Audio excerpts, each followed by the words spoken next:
qu'est-ce qui s'est réellement passé? Déjà, vous devez savoir ceci.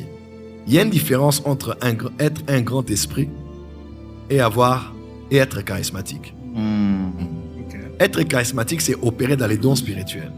Être un grand esprit, c'est avoir développé son esprit à un niveau où, au-delà même des dons spirituels, votre esprit a la capacité de s'imposer, peu importe le territoire. Dans chacune de vos réponses, il y a des questions. Voilà. Par exemple, la parole de connaissance agira partout parce que le Saint-Esprit est partout. Vous voyez, la parole de connaissance que j'ai en moi, je peux la manifester à Genève, je peux la manifester à Puerto Rico, je peux la manifester en Australie, parce que le Saint-Esprit est partout, il donne des détails sur la vie des gens. Mais bizarrement, tout le monde ne le manifeste pas avec autant de détails partout.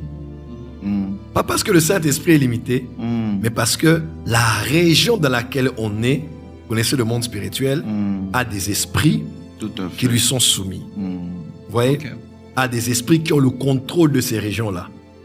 Alors des fois, un homme de Dieu, là où il travaille, là où l'autel de Dieu est établi, là où Dieu l'a oint, du pays duquel il a été sorti, son esprit fonctionne normalement parce qu'il a prié là, Tout à fait. honoré ses vœux là, donné ses dîmes là, jeûné là, eu des espérances de Dieu là. Son ciel est ouvert et la facilité que ses dons se manifestent avec son esprit est beaucoup plus aisée.